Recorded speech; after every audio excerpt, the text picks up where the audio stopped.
Well, the 4 o'clock Eastern Time hour has come and gone, and nobody claimed Odell Beckham Jr. That means he'll become a free agent for the first time in his career. Spent the past 2.5 seasons in Cleveland, officially placed on waivers yesterday, and no one claimed him. They would have had to pay him about $7.5 million. Now heads to free agency. Our Josina Anderson saying that OBJ is going to take some time, assess the best situation for him with several options on the table. I'm Chris Hassel, joined by Brady Quinn and Pete Prisco. Pete, you surprised nobody claimed him? No, I'm not. The contract was prohibitive, and you're essentially renting him for the rest of the season unless you tag him after the season. And do you do that with a guy you have no idea about? Look, put the tape on and tell me he's the same guy. He's not. He's not close to being the same guy. They can blame Baker Mayfield. The whole family of Beckhams can blame Baker Mayfield all they want. It's not true. Baker Mayfield's not great, and he missed him sometimes. But his body language is terrible. He doesn't run the same way he used to run, and he loafs at times. So you want that on your team? Have at it. I'm not bringing it on my team. I know Jacksonville needs a wide receiver in the worst way. Imagine bringing him in to work with Trevor Lawrence. Detroit. I mean, there's a number of teams that could use Detroit. You're right. Why would you do that? Yeah, the funny thing about all this, too, is that when I go back and watch Brown's film and tape, you know, Kevin Stefanski would be just as much to blame for not highlighting him more or making him the first, second read. There's times when, you know, it doesn't really feel like he's even in the progression. He's almost a decoy at times amongst who they're trying to get the football to. So Baker takes all this blame for the missed connections when they're there. They should have been targeting him more if they valued him, at least to the standards of his contract. Doesn't that say something? Doesn't that say something? Well, I think it says something, too, about Stefanski, because remember, who was the OC in Minnesota, Stephon Diggs, last year there.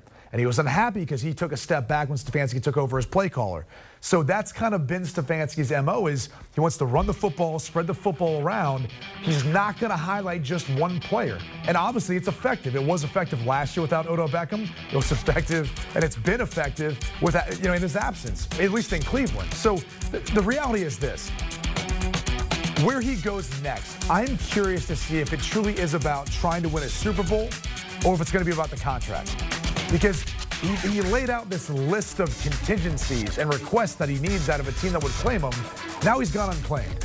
Well, so what's going to be his motivation with signing with the team? Is it going to be about the contract? Is it going to be about the money? Because I don't think it's going to be as much as it was, at least under this most recent contract. So if that's the case, then where does he see the best opportunity to go in and win a Super Bowl? That's what I'm curious to see, is if that's who he ends up signing with. But is he signing a deal to win a Super Bowl, try and win a Super Bowl this year and then figure it out after the season, or is he signing a deal for a couple years with that team?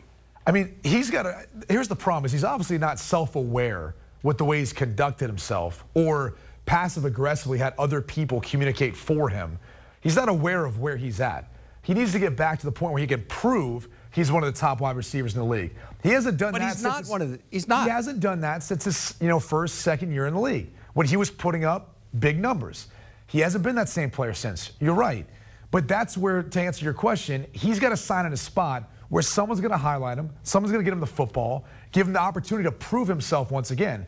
If that coincides with him winning a Super Bowl, that's what I'm curious to see. Because as you pointed out, Jacksonville, Detroit, there's a number of teams that would love his services.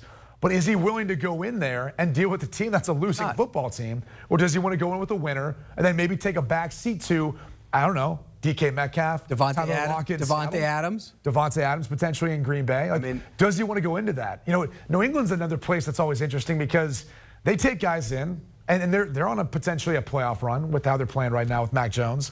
You know, would that be the best thing for Mac Jones, having to deal with that sort of personality? No. Probably not. But you've got Bill Belichick, and it seems like everyone pretty much steps in line as soon as they enter into Foxborough. They go through the car wash. They got a car wash outside the facility. It cleans all the stink off you, and you become a player. And if it doesn't clean the stink off, you're gone. That's right. Hurry. That's right. OBJ now officially a free agent. He clears waivers today.